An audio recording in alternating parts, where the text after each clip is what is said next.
in this lecture we will be discussing about government budget. But before I go into the main topic of government budget, let us discuss the basic concept of a budget. See, this is actually a very common thing. Okay, it is very common. See, first let us consider your home. Okay, your parents, you, and many people are there. What happens in your home? Your parents will be earning like salary or any form of remuneration. Let's take an example of salary. What do they do? Okay, they use the salary to pay many things, many expenditures like your fees, many other things like utensils, food, okay, electricity. They pay for this using their salary. But before they pay, at the time of receipt of salary, what do? They make a plan on what all expenditure they are to incur in the given period, right? Let's say the expenditure they are planning, they will understand, they will analyze what all we need and they will plan. Okay, like the expenditures may include, say, your fees, then say food and many other things. But there are a few expenditures which will be common, like food, electricity and all. They will be common, they will be always be there. But there are a few expenditure. Maybe if you are paying your fees term wise, then that particular expenditure will recur only after a particular period. Okay, these are two types of expenditure. So they will analyze, your parents, whoever is planning, might be it is your father or your mother, they will definitely make a plan. They can't do anything without making a plan. Just I am earning my salary and whenever the expenditure comes I will spend. Nobody will do that. They will definitely make a plan, like bifurcation of the salary into many parts. And they will say, okay, I will spend this much for that. I will have to spend this much for this. I will have to spend this much for that. I will have to do this. I will have to do that. Then finally I will save this much. Right. So how do they plan? How do they plan? Do you think they can achieve everything that they feel they need? You are one person and you have many needs, right? Okay, and your parents, if you have siblings, take everyone. Each person will have many needs, right? But all these cannot be fulfilled. Why? Because we have a constraint. That is, the salary they earn is the constraint. So they analyze the need, means the means they have. Whatever means we have, the salary, and they will plan accordingly. Now take a manufacturing enterprise, let's say a factory. Let's say a factory is there with many things. Okay. In this factory, they will be doing production. How do they do? Before doing production, they will set a plan on what all we are to produce, how much we should produce. But how do they decide how much we should produce? Definitely it will be based on their needs, like number of employees, funds, raw material, all these they need in order to undertake production. And then finally capacity, how much can they produce with the machinery they have, that is capacity, right? With this given machinery, how many amount of goods can they produce? So they will analyze this and then they will decide on what they are to produce. Okay, in both these situations, when you see, the similarity is that the budget runs from means to needs, right? Or deeds, needs or deeds. Okay, but now let us consider a government. What does the government do? See, the government can be of two types. Either the government that runs the law and order of the country, they impose laws, they undertake welfare measures, okay, they maintain law and order. The other one is the government run enterprises, right? They undertake production of something. These enterprises will be categorized under this part. However, the government includes only the people who run welfare activities. They may undertake, they control the economy, right? They undertake factories, there may be many things like the economy, many things will be there. And let's say there are transport vehicles, right? Many things like this will be there. Right. So what happens, the government, how will the government decide on what they are to do? See, the government, what it does is, the government will analyze what do the people need. Okay, they may need welfare measures. Okay, they may need roads or bridges, many things. And then the government will do all this and then it will analyze how we should earn this money. Like it can be taxes. See, your parents will be paying tax. What does the government do with this tax? It uses this money in order to do the welfare activities. But the only difference between this budget and this budget is the government does not analyze the tax revenue first and then it decides what it should do.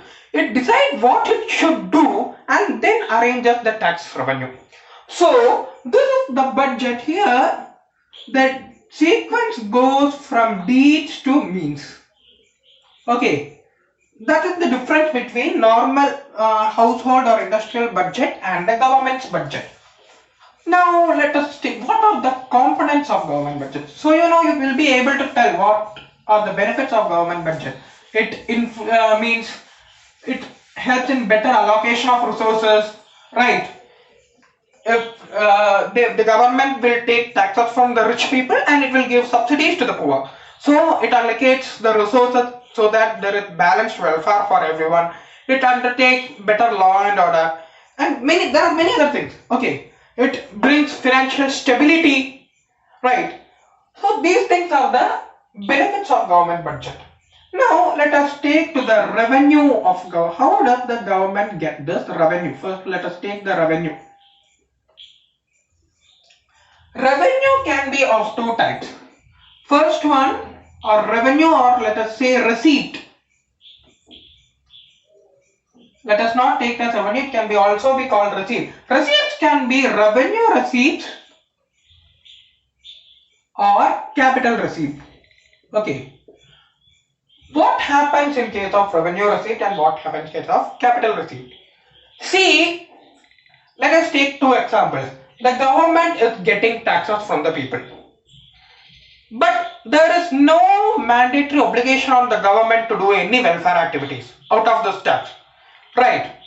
On the other hand, if the government is borrowing money from the other government, from foreign government, from that foreign government, our government is borrowing money to maybe to fulfill some of the needs of the people. Okay, what happens here?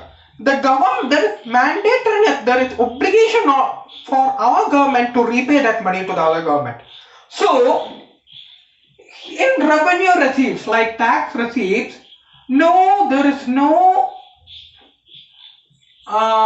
addition to liability, no plus in liability. Okay, there is, but here it can lead to addition in liabilities, and also there is no reduction in asset. But capital receipts can cause reduction in asset, right? Let's take an example. You know that form of tax revenue. I don't need to. Tax revenue does not cost anything to the government. Let's say our government has lent money to some other government and that government is repaying our loan. What happens here? That government initially was our debtor. It was an asset for us, but now we are losing that asset. So it causes reduction in asset. Okay. So what are the forms of revenue receipt? First one is tax. What is tax receipt? Tax can be of two types, direct and indirect. How do we differentiate between direct tax and indirect tax? See, your parents will be earning money and on that they will be paying tax. Okay, that is direct tax. However, when you are buying some good, there is you have seen MRP, maximum retail price, inclusive of all taxes. Do you remember? You have seen that. I know you have seen. Okay. So what does this mean? There is some tax we have to pay when we buy a good. Right. These are two types of tax. What happens in the first form? The direct tax or income tax is incidence and impact. Let us differentiate between incidence and impact first. See, your parents are earning money and on them the tax is imposed. Okay. Your parents are asked to pay the tax on their income by the government, right? And what happens? They are suffering the burden of the tax. Nobody else. Only them. If I am earning money, then I have to pay the tax. Nobody else is suffering for that. But in case of indirect tax and of GST, what happens in the GST? See, the supplier will be asked to pay the tax by the government. Okay. Whenever a person, like say, there is the government G and a person A. A is a supplier and A will pay tax to the government. This is the incidence. It is imposed on the person A. The person A is asked to pay the tax by the government. And it is the obligation of A to pay some percentage of tax on the goods, value of goods he is supplying. But does A suffer the impact? No. Why? Because if A is supplying to B, if A is supplying goods to B, definitely A, if suppose the A initially the goods price was rupees 100. Okay. Then let's say the government is asking him to pay rupees 10 tax. Government is asking A to pay rupees 10 as tax. Then what A will do, he will add this rupees 110 and might be he will add some more profit. But definitely he will sell the good at least for rupees 110 to B. So finally what happens? B is the ultimate person who is suffering the impact, but the tax was paid by A. So this is the form of incidence and impact. In direct tax, incidence and impact will be on the same person. On indirect tax, the incidence and impact will be on different person. Okay. Then, other than tax revenues, there are other revenues as well. Like public sector undertakings. Whatever profit is earned by public sector undertaking will be given to the government as dividend. Right. If your parents are a shareholder in any company, they will be receiving dividend out of the profit of that company. So, first is this. Then, there are something called administrative revenue, like fees. See, if you have to have a job done by a government department, you may be asked to pay some fees. Only if you pay the fee, you will be getting the service. That is fees. Then there is fine. What is fine? If you break the law, then you will be fined for the job. You will have to pay a fine. Then the third form is forfeiture. Forfeiture means it is similar to fine, but it is not for violating a law. It is for violating an order. See, let's say the court has directed a person to do something, and if he fails to do that, whether or not it is given in the law, the court will ask that person to pay some money as forfeiture. That is forfeiture. Then there is a one called escheat. See, this is related to the death of people. See, if there is a person and if he dies, the main two forms by which his asset will be transferred. But first by his will. If this person has written a will, then whomever he mentions as the recipient of his asset will be given that asset. No matter whatever be. Nobody else can object this. If a person has drafted a will, then only that will happen. If this person does not have a will, then it will go to the heir. Any person who is the legal heir of that person, it might be his son or daughter or spouse, anybody, whoever has legal claim over the asset of the person, whoever has been declared as the legal heir will get this asset.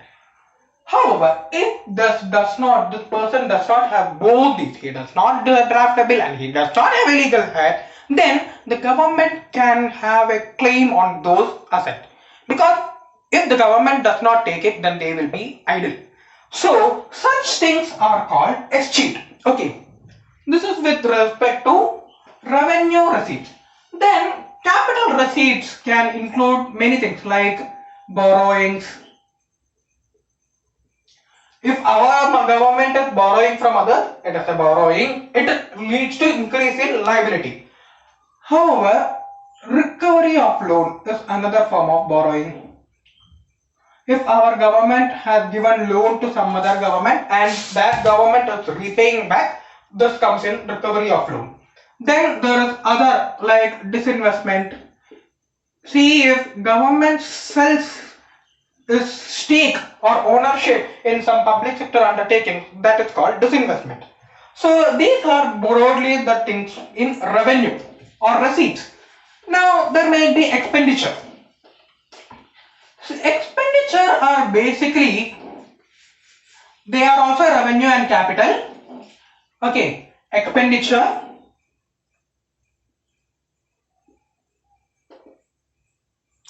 Expenditures are also basically revenue and capital. Here also what happens, revenue or expenditure does not lead to change in asset or change in liability. Okay, here there is no change in asset or change in liability. But if you take capital expenditure, either they can increase the asset of the government or they can reduce the liabilities of the government. Let's take previous example. Our government has borrowed from some other government and they are repaying this back. Our government is repaying back the loan to the other government. So what happens?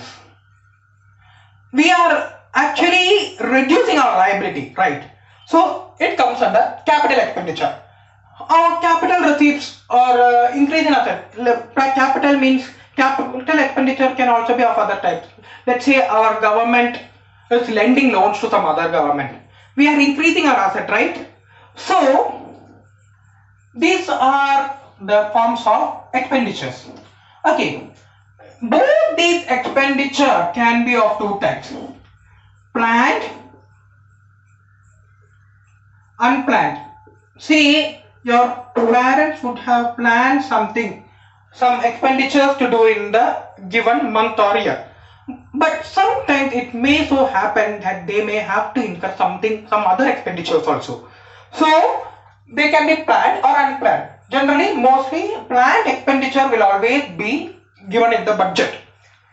Here, both these planned as well as unplanned expenditure can also be of two types, like developmental and non-developmental. Okay, like developmental expenditure means like building of roads or something else. Non-developmental can also be like some bridge has fallen and we are repairing, the government is repairing that bridge. So such expenditure. So expenditures can be planned or unplanned. Both expenditures can be developmental or non-developmental. So this is regarding budgetary expenditures. So now let us take three situations. Three relationship between the revenue and expenditure. R can be greater than E or R is equal to E. Okay, or R less than E. Three situations can happen in a budget, right? Whenever you are planning, the government is planning, anything of these can happen. If the revenue is greater than expenditure, then it is called surplus budget. If the revenue is equal to expenditure, then it is called balanced budget. If revenue is less than expenditure, then it is called deficit budget. Now think, tell me, which of these will the government prefer? If your parents are doing this, they will definitely prefer surplus budget, right? Because they are earning money and they cannot afford to spend more than that or even equal to that, because if you don't save anything for today, you don't know what will happen tomorrow. But in case of government, the government will always want deficit budget. Can you think of it? But don't think it is funny, because there is a reason. See, if the government is getting more tax revenue and other revenue and it is not spending anything, what will everybody tell? This government does not care for the people, it does not do any welfare activities.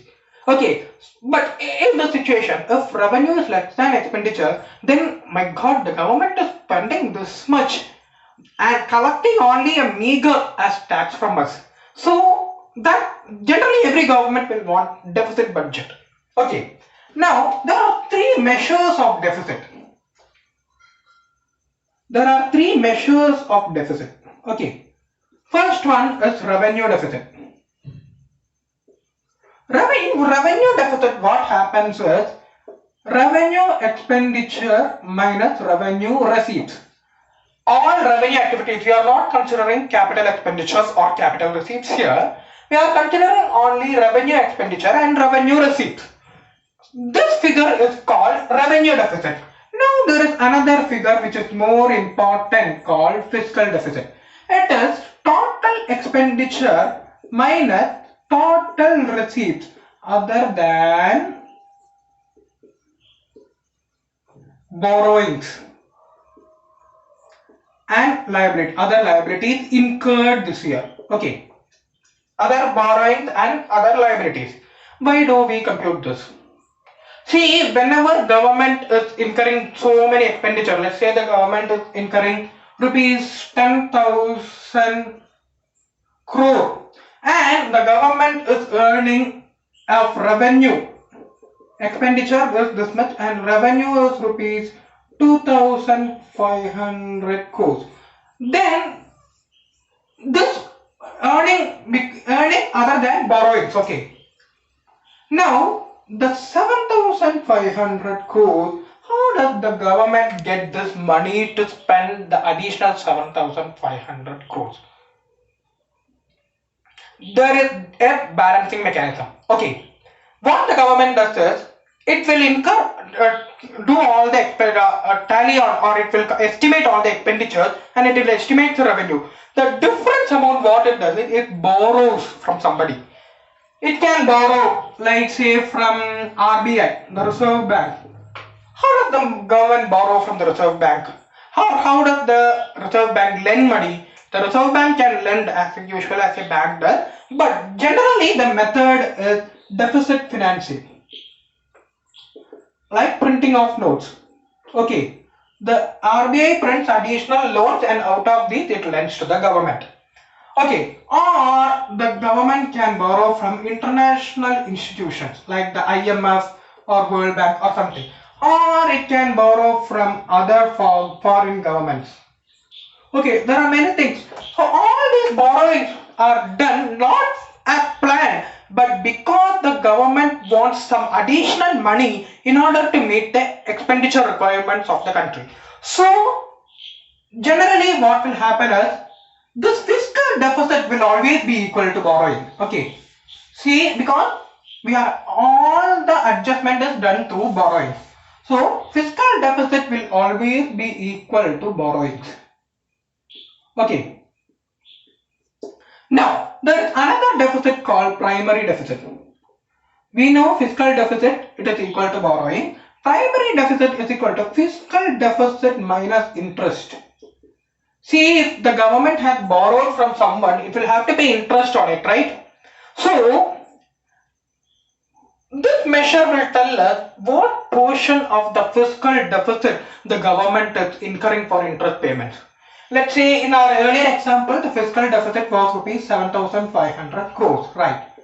Now let's say the government is spending rupees 5,000 crores as interest. It has borrowed so many money, too much of money, and it is paying most of the fiscal deficit. It is borrowing rupees 7,500 crores from somebody, and out of this borrowing, the government is spending rupees 5,000 crores as interest payment.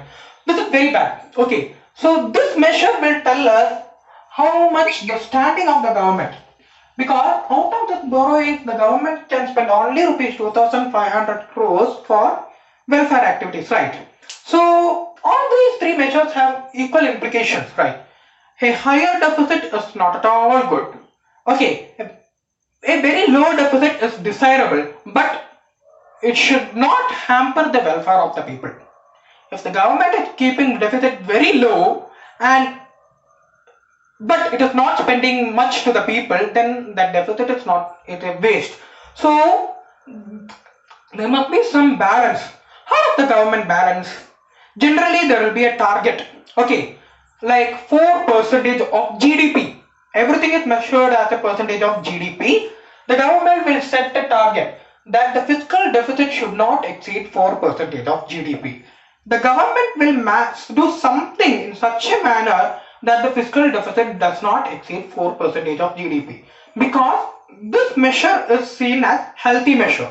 Okay, so in this lecture we saw first what is the budget, then we saw the revenue components of government budget, then we saw expenditure component of government budget, then we saw the measures and meaning of deficit. So this will be with this lecture on government budget. Hope you understood. So since you are watching my videos, please subscribe to my channel. I hope you like my videos. Also please comment to the videos and let me know what you feel. If you have any doubts, feel free to reach out to me through the comments in the YouTube. And also if you want more notes and many notes, I have uploaded in my Telegram channel. So hope you found it useful, and we will meet in the next session. Till then, stay safe. Thank you.